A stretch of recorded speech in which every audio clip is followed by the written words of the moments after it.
Where do you go when you want to catch multiple lines of history all at one time? A place that has so many stories to tell that you have to go there time and time again in order to get the full story. Well, today I'm out at such a place called Berkeley Plantation, and I've been invited out here as a guest to come out here and tell some of the stories.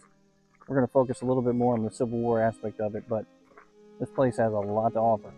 It's one of those places that you can't just visit once.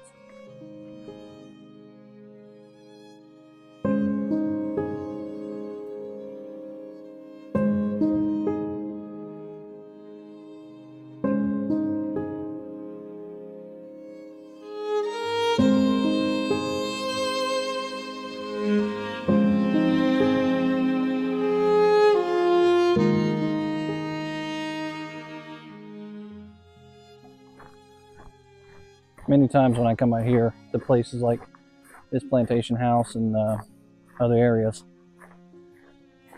I kind of go fly at the seat of my pants and do a little bit of studying prior to try to get a story out of the whole thing. But sometimes I actually get some help. I get some people that know what they're talking about, that have that long standing knowledge of this place. And today I have a person with me that's going to help me out with this video. Her name's Tammy.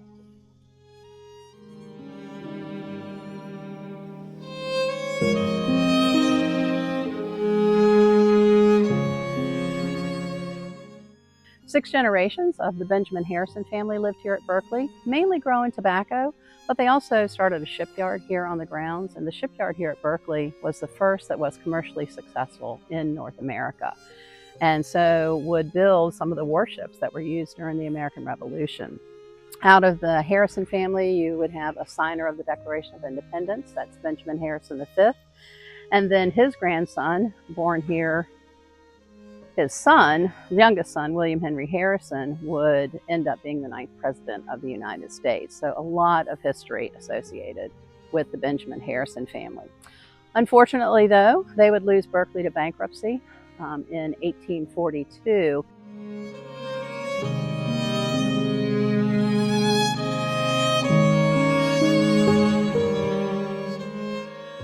And Benjamin Harrison VII actually borrowed money from the Bank of New York. Now, $28,000 doesn't sound like a lot to us today, but that's about $2 million in today's dollars.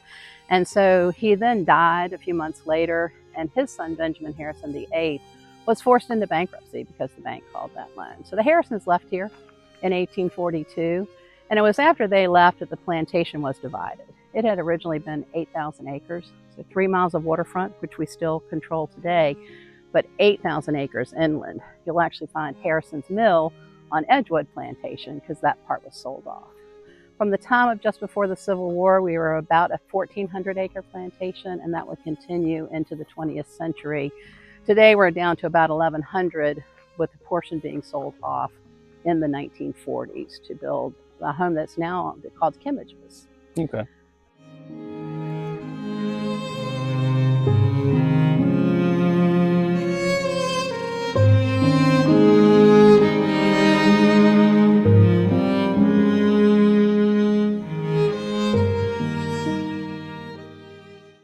So for me, it's really about the Harrison family, the life of Benjamin Harrison V, the interest of the character that he was. He truly was a character.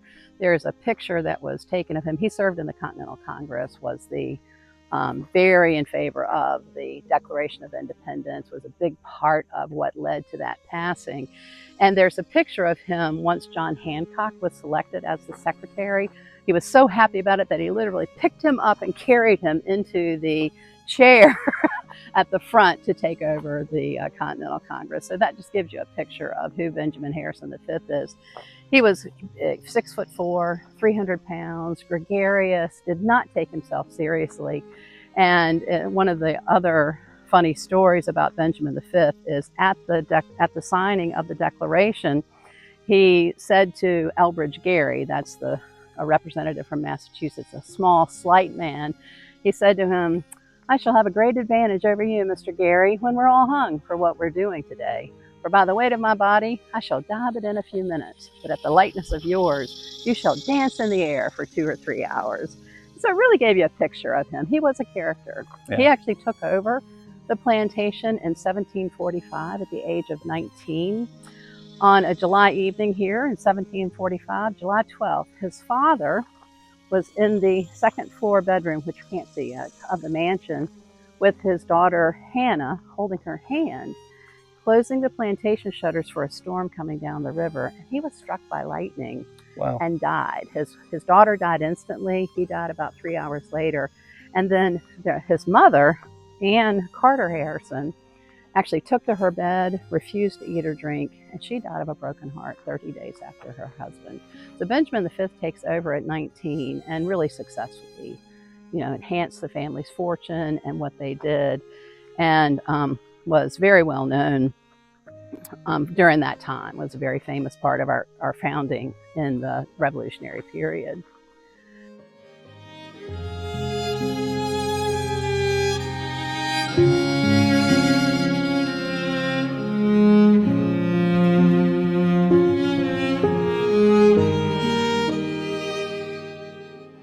Here, the Civil War becomes a very poignant picture of what can happen to an individual family.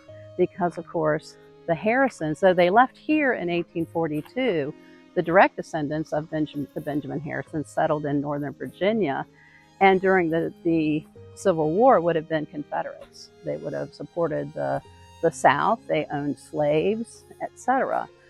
William Henry Harrison, though, like probably the most famous or second most famous of the Harrisons who lived here, would live the most of his life out in the Northwest Territories. He left here at 18, would serve in the War of 1812, and then his grandson was a brigadier general in the Union Army. So that close, the family is connected and on opposite sides of that conflict. One of the stories I can tell that's a part of the backdrop of our story here, Benjamin Harrison V was a signer of the Declaration, but he did not vote in favor of the Constitution. And his reasoning was like many people, it didn't have a Bill of Rights, and that was a big issue. But one of his main objections was that the slave trade was going to continue for 20 years after the passage of the Constitution. Now that may sound like he didn't agree with slavery, and that's not the truth. Right. Reality was the Industrial Revolution had led to advancements in technology that reduced the need for slaves. Now they were a part of his property. They were a part of his wealth. And with the continuing slave trade bringing more Africans here, not only was it wrong in our own modern view, he saw it as a economic disadvantage for him because it diluted the value of his property. So he did not vote in favor of the Constitution. Right, and so really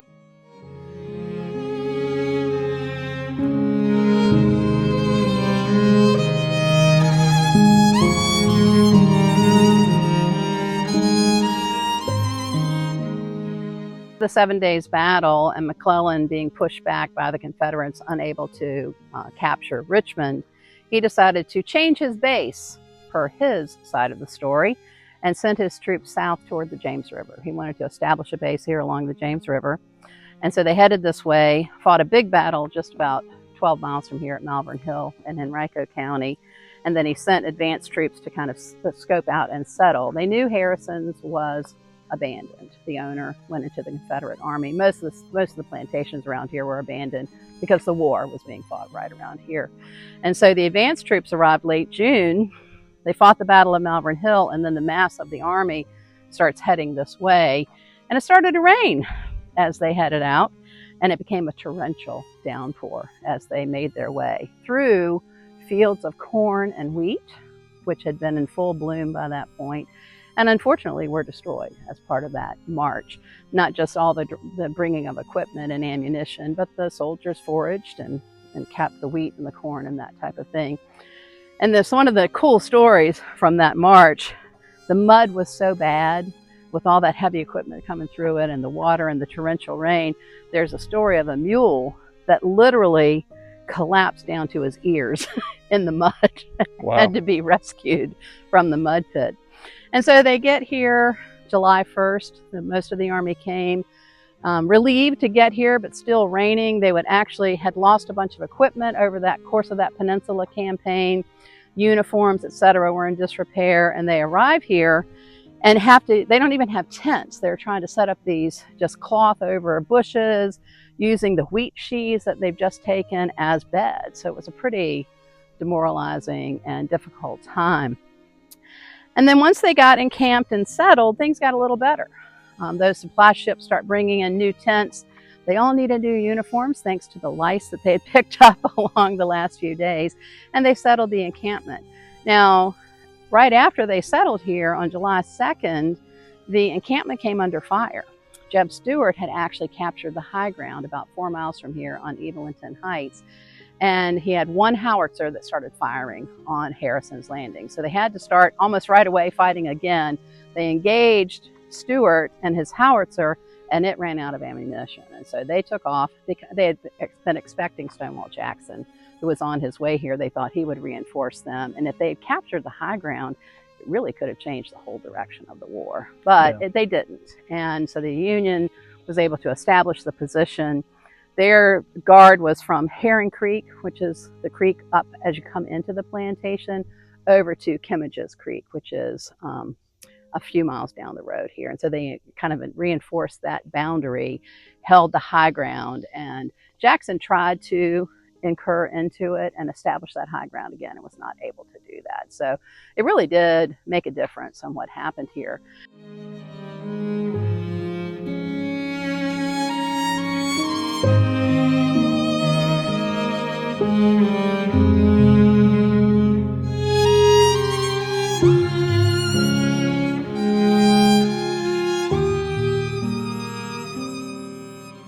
I'm going to read a letter, if you will, this is William Frederick Keeler, who was stationed on the Monitor right out here in front of Harrison's Landing. And he wrote a letter to his sister describing to her as he walked up from the river to the house what he saw along the way. So let's head that way and I'll read the letter. Dated on the Monitor, July 14th, 1862, off Harrison's Landing. Dear Anna, it seems a long, long time since I wrote to you, and to you, I suppose it seems longer still. I have in the meantime sent home a couple of little notes to you to let you know that I was still in existence and had not forgotten the old folks at home, nor the young ones either. What has been wanting in letters I have endeavored to make good in papers, of which I have sent quite a number, some of them pictorials to Eddie. I continue to receive your letters regularly and read them, as you may well suppose, with the greatest satisfaction. If this sweltering weather continues, it will curtail letter writing, as you will find, for our staterooms are nearly as bad as the Black Hole of Calcutta, and I find a letter is written at the cost of a large amount of perspiration. The mental exertion is nothing, but this is not to the cost of not to the point. You want the news, and as perhaps it would come the best in the form of connective narrative as far as concerns myself. We will go back to my proposal. Walk through the camp on Sunday the 6th. It is Sunday to be sure, but there is no church, and the time would be no better spent if we remained on board. If you desire to accompany me, just step into the captain's gig. Take a seat on the cushions and shove off, men. We're off for the camp. See what 4 stout fellows we have to pull the oars. They're Norwegians, each one the model of a sailor. We will land here at the end of this long dock. Harrison's Landing, it is called. How the steamboats and smaller vessels cluster about it.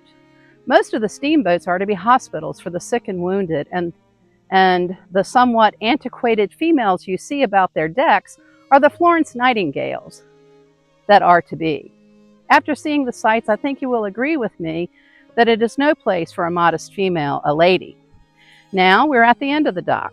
You see the ground slopes gently upward for some distance till you reach the house, which is approached by what has been a finely graveled walk through clumps of trees and a beautiful lawn. But now, how different. These portions of the grounds are attached to the hospital department and are covered with tents in which those not severely sick. Look into the tents as we pass along towards the house. Be careful where you step, for as yet no sanitary regulations are enforced in the camp. Here are 3 or 4 poor fellows in the tent, pale, that is, pale as their leather-like skin can be pale, cheeks fallen in and eyes sunken. They have to be a pitiful tale to tell of their privations and sufferings during the 6 days' retreat. Too sick to fight, too well to be left behind, they straggled along, now in the hands of the enemy, now with our own forces. Here is one with his head bandaged up, one with his arm in a sling, another hobbling along with a rudely constructed crutch. Each has a tale to tell of horror and of blood, for they were among the fighting men. See, lying on the ground in the shade of that ragged blanket stretched on the tops of a few small bushes, that boy, but little larger than our Henry. He tells you he was a drummer boy and was ridden down by a charge of cavalry, breaking his ribs. His thin, pale face shows how he suffers.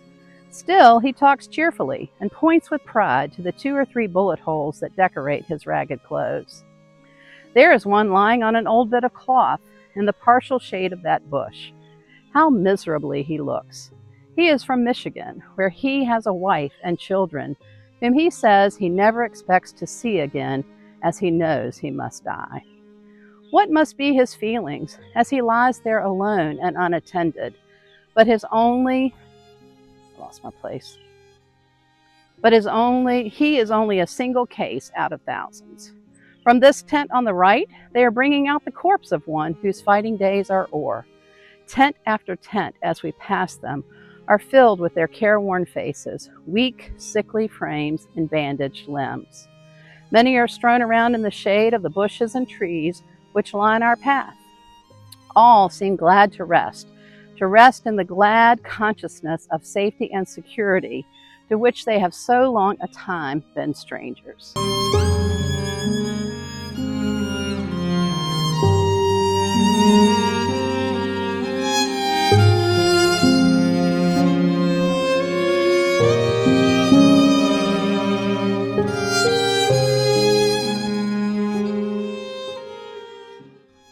Here we are at the house, which you see is a large 2-story brick one with a wide hall running through in the middle.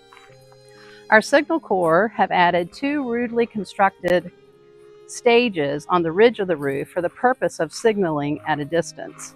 The building bears evident marks of age, the bricks of which it is constructed having been brought from England. It also has an additional interest from having been the birthplace of President Harrison.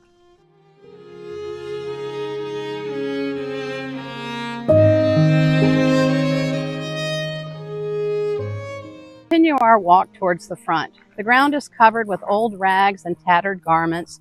Here a broken sword, there a bayonet, there a cartridge box, all half trodden into the stiffening clay, which lies hardening in deep ruts and ridges as it has been left by the heavy wheels of artillery and baggage wagons. Here in this mud hole is the wreck of an ammunition wagon. The box is still full and half buried in the stiff clay from every passing horse. There is a dead mule, and near it a horse, and a little further on the entrails of cattle killed for food. And here we pass more and still more, all lying putrefying on the ground, mingling their odors with other unbearable smells which might naturally be supposed to arise from a newly made camp where proper sanitary regulations are not yet enforced. Here we meet a long line of soldiers, a regiment, coming into camp with their guns slung on their backs, some with axes on their shoulders, others with spades and shovels. They have been at work through the day on the defenses in front. Now we are passing by a large body of cavalry bound on picket duty. This is an ambulance coming in with sick and wounded men. On the other side of this large cleared field, across which soldiers are passing and repassing in all directions, is General Meagher's brigade. The men look tough and hardy as we pass through them, and their tents occupy a large piece of ground. This large collection of tents and men we are now passing through is General McCall's, who is reported to be a prisoner. The men are variously occupied, cooking, marching, mending, reading, sleeping, etc. These large guns passing us are a portion of McClellan's heavy siege artillery and are on their way to the front to be placed in position. See what a long train of heavy baggage wagons, each drawn by 6 mules. We must now be nearly 3 miles from where we landed, so they are way across, up toward Herring Creek. That's about 3 miles. Where we landed, and must be nearing the defenses in front of the left wing. Yes, here we are. This long wooden wall, breast high, looking like the continuous wall of a log house, is a portion of the entrenchments. A ditch is dug some little distance in front of this wooden wall, the earth from it being thrown up against the logs. Spaces are left at short intervals from which peer out field pieces and howitzers charged for the foe. A sentry is at each gun. The remainder of the company lying around in the shade, but ready for duty on the first notice from our pickets. Let's talk a while about this sentry, who gives us the military salute as we approach. His story savors of romance. Still, we cannot doubt its truth when he tells us of the fatigues and hardships of 6 days of constant fighting and marching, and how his face lights up when he tells how his gun mowed down whole columns of the enemy as they charged desperately upon his piece. How proud he is of the ball hole through his cap and another through his pants. And here comes his comrade to exhibit his canteen, smashed by the fragment of a shell. You cannot doubt their story, strange though it may seem. There is too much earnestness in their manner. They tell us we can go a little further on where we will find pickets we cannot pass without the countersign, which not having, we will retrace our steps toward the starting point.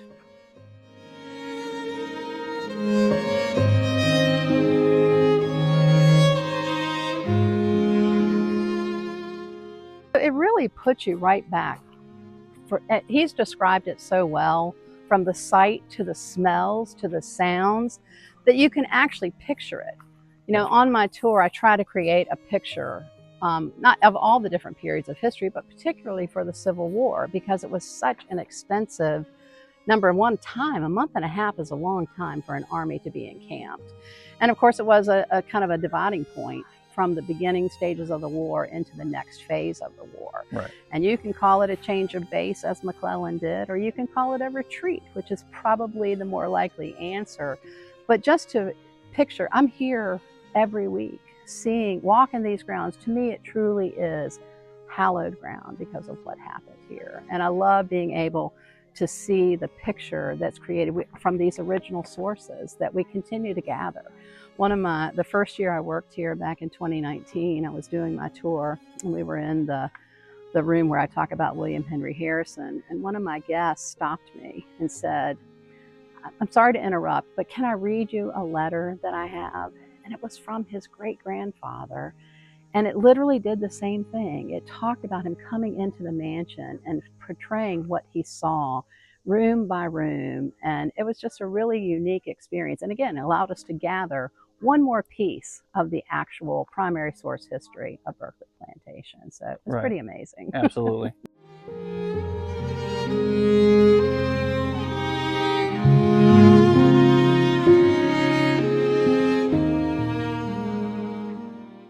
It has been challenging for us to have enough traffic through here to support the ongoing plantation. This is not a government-funded place. This is Right. a privately owned property.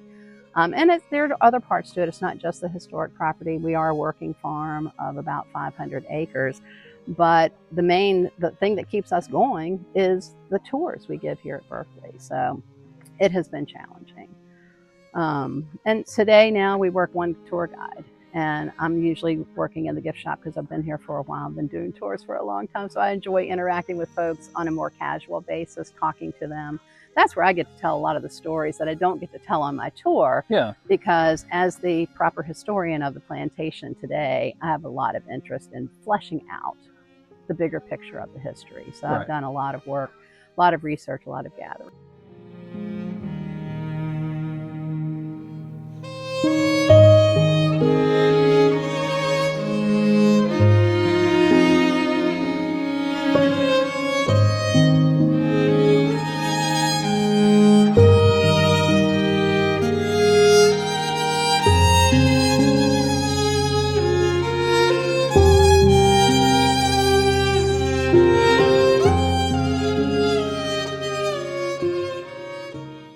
Well, that actually goes back to when we first met. And one of the things that drew us together, and that as we were learning, getting to know one another, so we both learned that we had a love of history. And when we got married back in 2000, we spent our honeymoon touring historic properties throughout the Deep South in Louisiana and Mississippi, and up the Mississippi. And then we drove up the Mississippi River, kind of retracing some of the early steps. And so I'm a history major. He's not, but he has always been a huge but interested in the Civil War. So that's his primary area.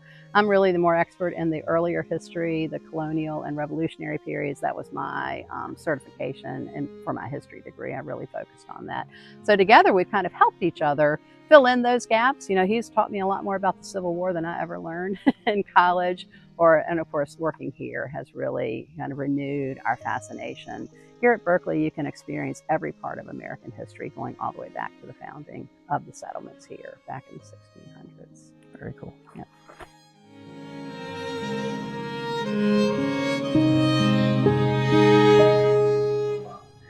So one of our other claims to fame is that Berkeley was the site of the first bourbon whiskey made in America. We have a painting here and then a still. I don't think they used a still because they weren't in use, but George Thorpe, who was one of the founding members of the Berkeley Company, came here in 1620 as the second governor of the colony, and he made a drink out of corn that was said to be much better than the beer that they brought here from England. So that's a unique part of our history too. I haven't talked about it yet, but Berkeley is also the birthplace of taps. General Daniel Butterfield was encamped here on the grounds during McClellan's retreat here in 1862. And in that boring time, after they've settled in and there's no attacks, they're just kind of hanging out here at Berkeley, he decided to redo tattoo. Tattoo was the lights out bugle call for the Army back then. And so he brought his bugler, Oliver Wilcox Norton, over one night and said, I'm going to whistle a tune that I want you to put notes to. And so he whistled out, and together with Oliver Wilcox Norton would create the notes that are now taps today. And so we have that. There are a lot of different stories about the birth of taps. You've probably read some of them, but we have the letter, a copy of the letter here that Norton wrote home to his family that describes how he and Butterfield came up with taps. And then here in this setting, that is the bugle that he actually had here at Berkeley the summer, July of 1862, and on which he would sound taps for the first time. And with all those soldiers encamped here, over 100,000 likely, there's no documented number specific, but at least 100,000, they all heard him playing taps, that haunting melody, that first night. And he talks about how the very next day, buglers from around the encampment came to him and wanted the notes. And so, and even across the river, the Confederates would have heard the sounding of taps. And so this is 1862, 1874, taps becomes the official lights out bugle call of the U.S. military.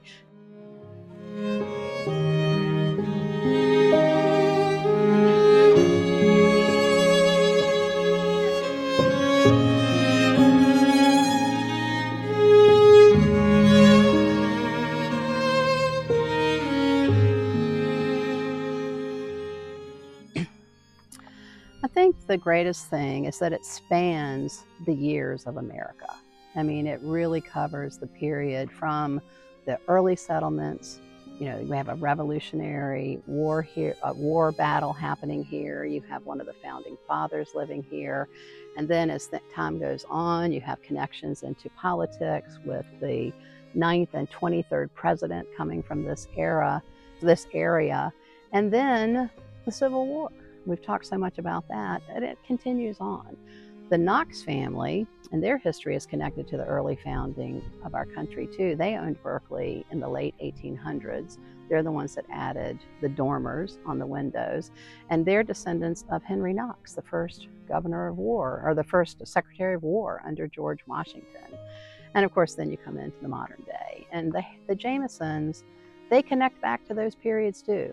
John, who fought in the Civil War, was not only here during the Civil War, Mac, the one who created the historic property here, visited during the encampment as a drummer boy. So there's so much here that really connects with every aspect. And I'll give you a neat story to illustrate that. So Fort Gregg Adams, it's just down the road here, and they train people from all over the world who work on bases in their home country. And they come for training, but one of the things they have to learn is the history of the United States. And the head of that training program brings them here, because by coming here, they get an overview of the fullness of American history. So I've been treated to handling some of those tours, and it's really interesting. And then one of the ones that I did, it happened to be during COVID, so it was truly a private tour. There was someone on my tour from 6 of the 7 continents around the world. And they spoke English because, of course, they were training to work on American military bases. But those tours are so satisfying to share with these people who come from everywhere the history that's attached to Berkeley. So you get American history here. You can get every aspect of American history here, and that's quite a legacy in the modern age.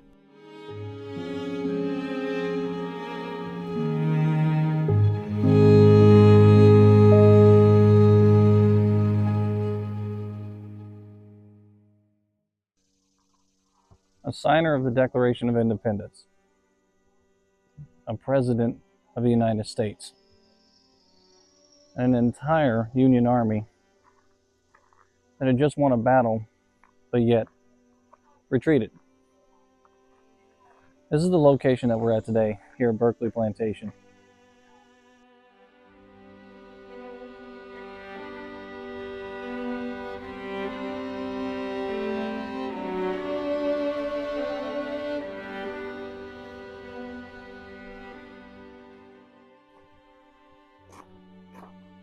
Well, it's not very often that I get to talk to a historian and get them on camera, or have one reach out to me really and ask me if I would like to come out and film at their location. But I was able to here at Berkeley. Berkeley Plantation out here in Virginia, if you drive quickly, you're going to miss it. There's not too many signs. There's signs for Shirley Plantation and other places like that. But out here at Berkeley Plantation, it's really in the middle of nowhere. Now, I've read on blogs like Johnny Banks, for example, where he talked about feeling, when you walk out here, feeling like you're in the middle of nowhere, and then you're all of a sudden reminded that you're in the modern times by a noise or by the electrical plant that's across the way. This place truly is a step back in history here at Berkeley.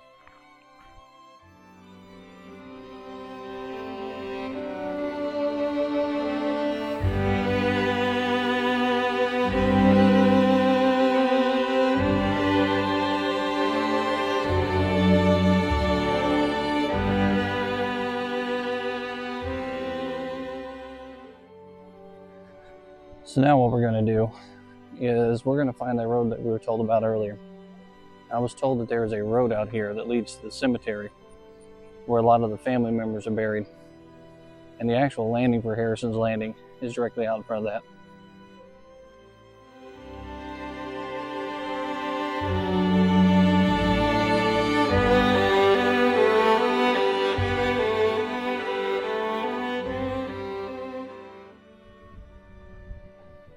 So now, as you can see, the land stretching out behind me here as I'm going down the rows of farm fields. I'm in the actual area of where one of the wharfs would have been for Harrison's Landing. When you come out to Berkeley, the road, or the gravel road that leads you out to the river, would make you think that that's one of the wharfs, but it's not. The positions actually start over here where I'm at right now, and they stretch themselves off in that direction there. That's where the actual wharf begins, right here. Civil War soldiers would have come ashore right here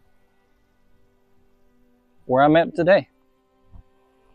Those Union soldiers would have made their way up this bank off of ships and set up camps in the fields directly behind me.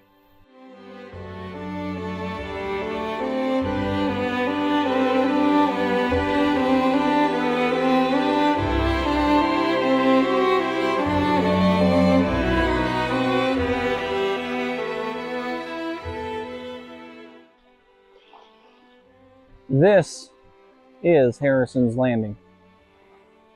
All of this stretching in this direction. I'm actually standing at one of the locations where a wharf would have been built for the men to come ashore when the ships pull alongside here at the James River. It's pretty amazing to see how far out the James River stretches from this point. And you can tell there's definitely enough depth to this water for a larger vessel to come through here and moor alongside of a wharf. Over here, upwards of around 140,000 Union soldiers would come ashore. They would inundate these fields and these farm fields all around. And they would set up camp and wait for orders. When the general got here, his idea was to set up this almost impenetrable fortress.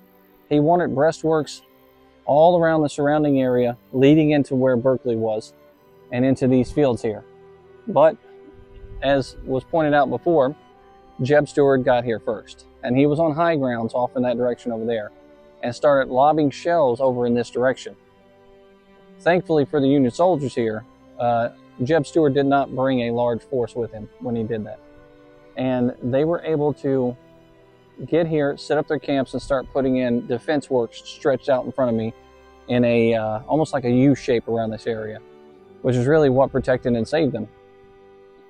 So now you're a Union soldier, and you've been fighting the 7 days battles, and you've been getting your teeth kicked in, and you're tired.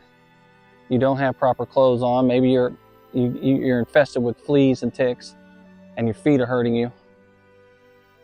And you get here and you think, oh, great, we're going to prop up a tent by the river and we're going to have a nice couple of days to rest before we do anything. And that does not turn out to be the case. As soon as you get here, you're put to manual labor, digging fortifications for your protection. Elijah Hunt Rhodes would encounter George B. McClellan out here while he was going into a working party. And Elijah Hunt Rhodes would write about that in one of his letters.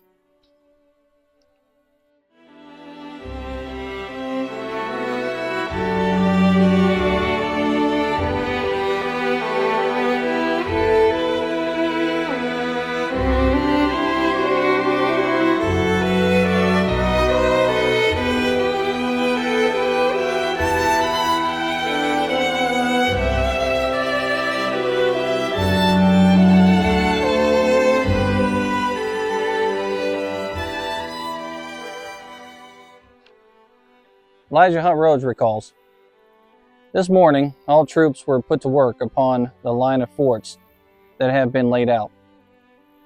As I was going to the spring, I met General McClellan, who said, 'Good morning,' pleasantly, and told our party that as soon as the forts were completed, we shall have rest." He later on recounts, "Soldiering is not fun, but duty keeps us in the ranks." Now that's one soldier out here, Elijah Hunt Rhodes.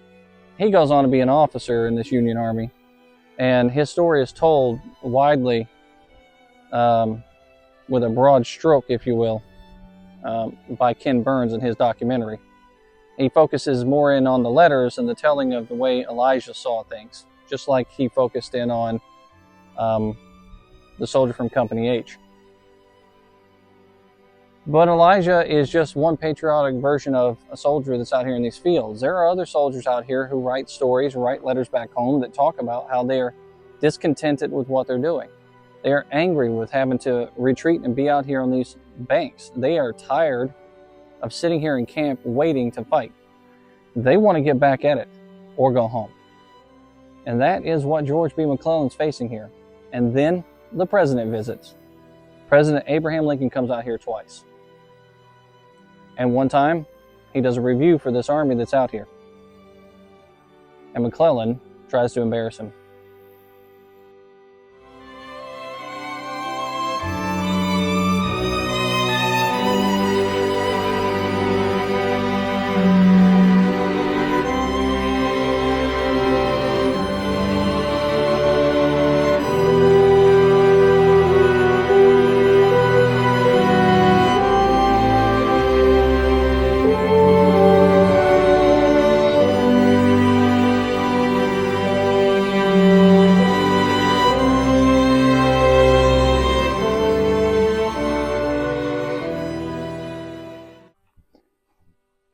So Lincoln comes out here for a review.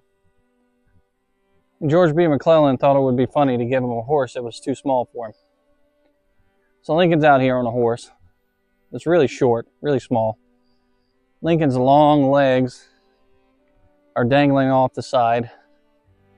His pant legs have been pulled up on one side, and his hairy leg is showing. And one of the private soldiers actually remarks in a letter back home, seeing the gangly long Lincoln dangling from a tiny little horse. He does his review. Now, a review is basically a spectacle.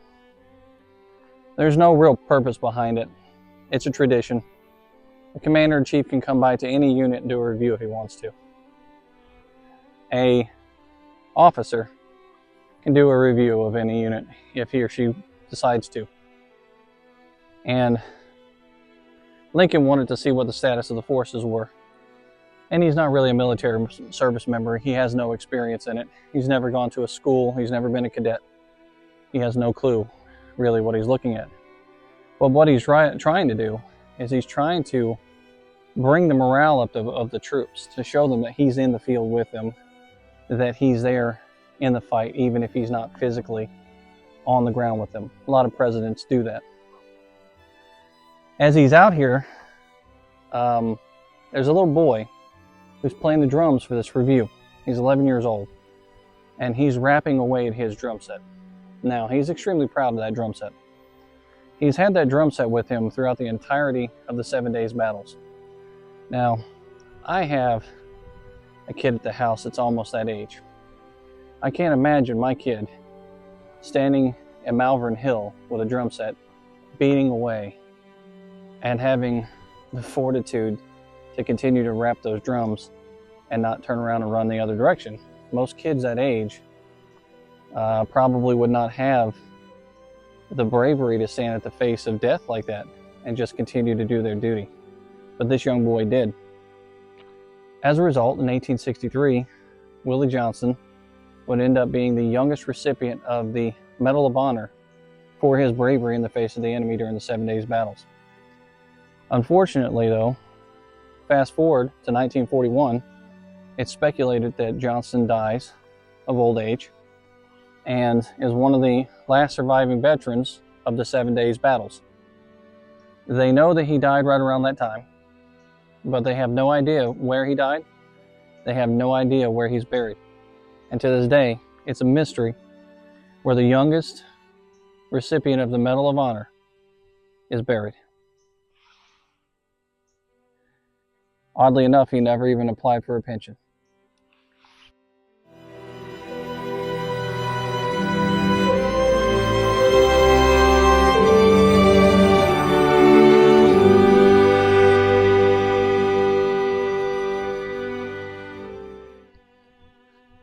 Now, when George B. McClellan came barreling back down the river to this location, he wasn't running per se, because his army had just had a victory.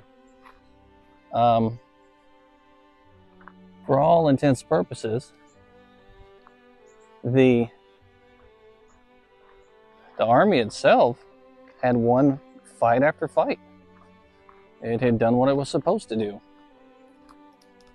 Even though those fights were hard fought and at some points seemed like victory was not going to happen. But they did exactly as they were supposed to do. Still, they got on ships, they sailed back down the river, and they redeployed here. Now, According to McClellan, he was setting up a new base, which is controversial. A lot of people like to say he wasn't setting up a new base, he was retreating.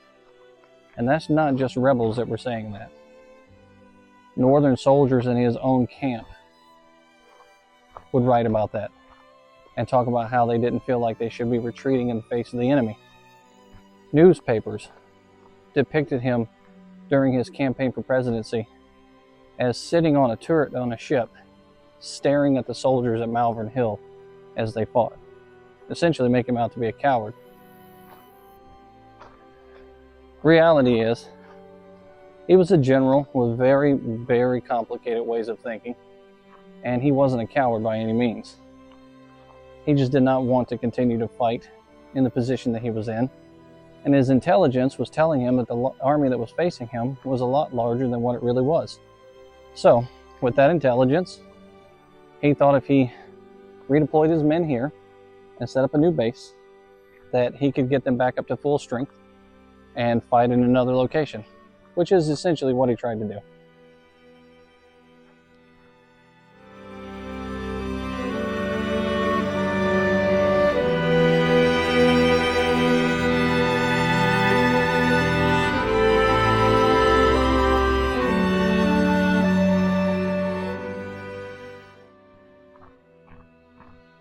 Really, you can't get any more beautiful than this. The countryside out here in Virginia by the James River. This is a magnificent property. It still is today. And the amount of history here is it's overwhelming. There's a lot that's happened here, and there's absolutely no way to cover everything. Now, if you're interested in seeing the monument that was placed in honor of Willie Johnson, the drummer boy, it's out here next to the Taps Monument. You just have to walk out a little way. And it is right there on the ground, facing that river.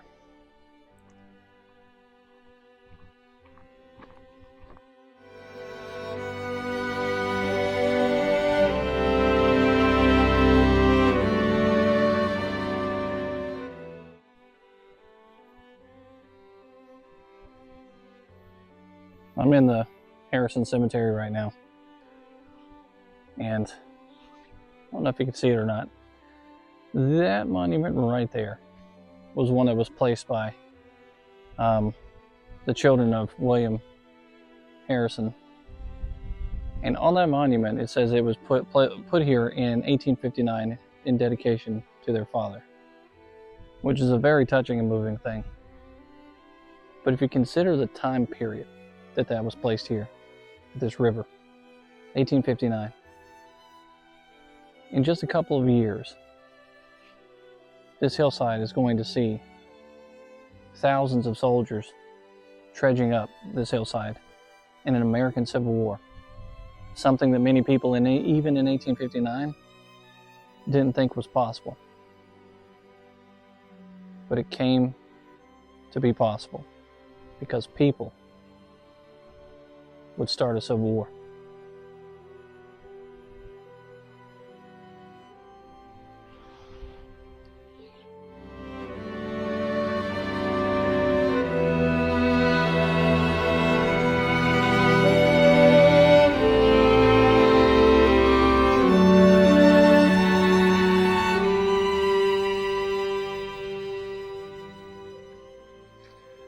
As a veteran, when you hear taps played today, you're not thinking of bedtime. You're thinking of the soldiers, sailors, and Marines and airmen that are lost to conflict, because now taps is played at the funerals of those that died in those conflicts. It is likely, here on these grounds where I'm standing right now, taps for the very first time would be whistled by Dan Butterfield. Now, Dan Butterfield changed the tune from Tattoo to turn it into that lullaby in the evening when the lights were to go out. And he changed it to the tune that we know as Taps. Out here on this field directly behind me would have been where he was headquartered And he was out here with Oliver Norton, I believe it is, which is also a thing of contention too. But he's out here with him, and that soldier for the first time picks up his bugle and he blasts those notes for the very first time. Now inside this building here, the historian took me into the basement and showed me the actual bugle that was used to play those notes for the very first time. I'd have to say that's one of the most inspiring things that I've been able to see here in Virginia. There's not too many things that gives you chills like that. I've been to the Smithsonian and seen the Star-Spangled Banner that flew over Fort McHenry. That gave me chills. But to see that bugle that played those notes for the first time, you think about all those men, all those women, all those service members that have served the armed forces. And you think about the ones that we lost.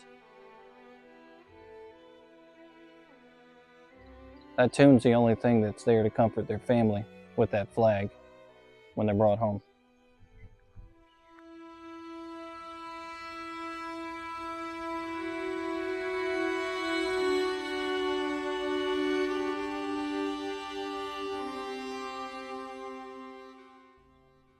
This beautiful scenery here behind me,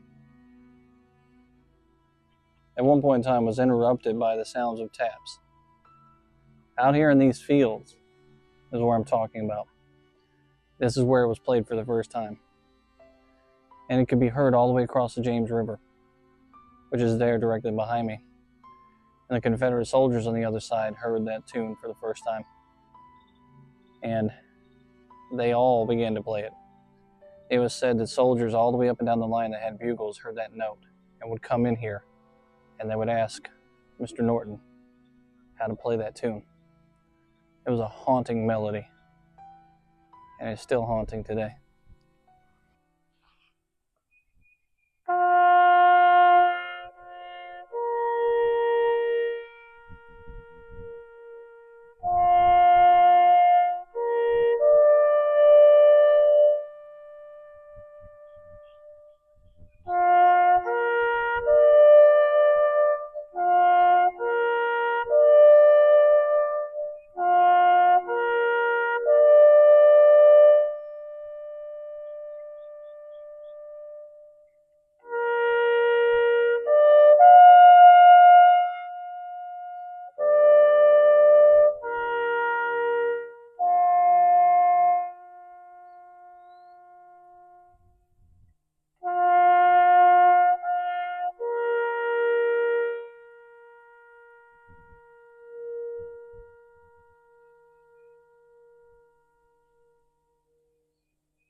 If that doesn't put a lump in your throat, I don't know what will. Standing here in this location, they have a button you can press and it tells a story about taps. But unexpectedly at the end, they play taps. And in this location, that tune echoes and reverberates throughout this land, all across these fields. The wind almost seemed to pick up at the exact moment that the tune was played.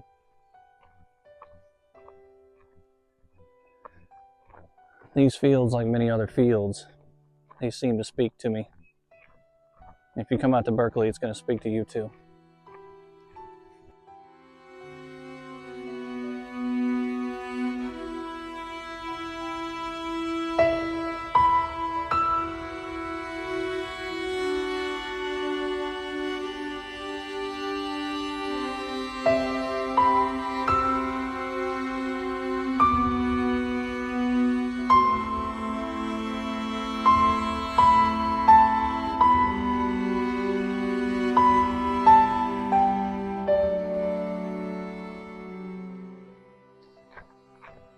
So what happens after Berkeley? After all the waiting and after all the anticipation? Well, some of the forces get sent up north to Centerville to go fight with John Pope. That, of course, turns into a disaster. Then you have the fight the campaign of Second Manassas, which is another disaster for the Union Army. And the beat goes on and on and on, with death after death, fight after fight, until finally it's over in 1865. I feel very fortunate to be able to come out here and have this historian walk me around and give me some of the highlights here at Berkeley Plantation.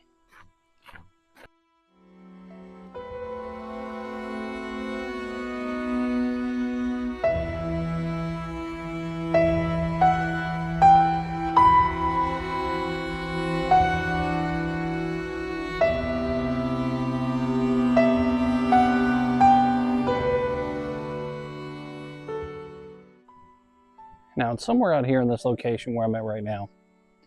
You can't really tell because of the bushes that are out here. But according to the historian out here, George B. McClellan would have made his headquarters right here in this field, which is not too far from the house, which is right there. Now, you'd be wondering, well, why not the house? He was a little Napoleon after all, and he was known for taking up large mansions for his headquarters.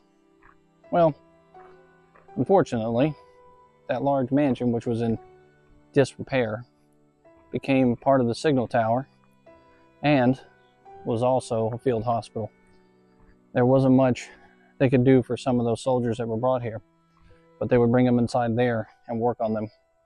Out here in these fields, directly to my left, that way, there were tents that were put up also, because there weren't enough dwellings around here to make into hospitals.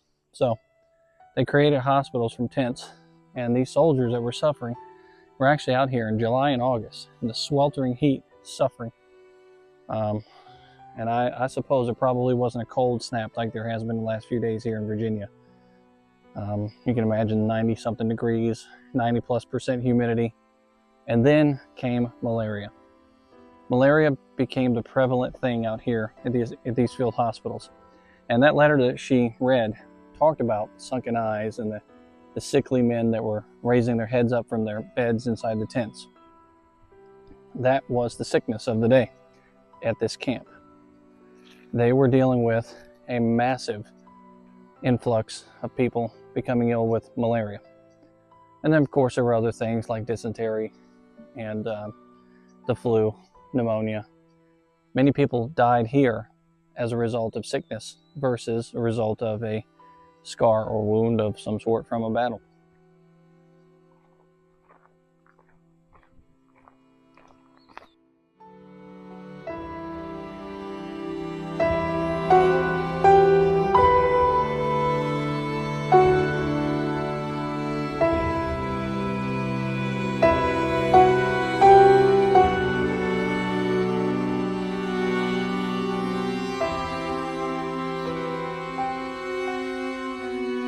Well, I hope you've enjoyed this video as much as I've enjoyed being here and seeing this place for the very first time. I've never actually been to Berkeley before, and when Tammy and her husband got on X, he contacted me and told me about this place, and then actually gave me the shocking news that they had it approved for me to come out here and actually film the grounds. Not only was I honored to come out here, but I was pleased and overjoyed reading up on the history, knowing what all took place here. So I hope you took a lot from this video, and I hope that you actually come out here, if you go to anywhere in Virginia, out here to Berkeley Plantation, see this place for yourself. Until next time, history with wellness.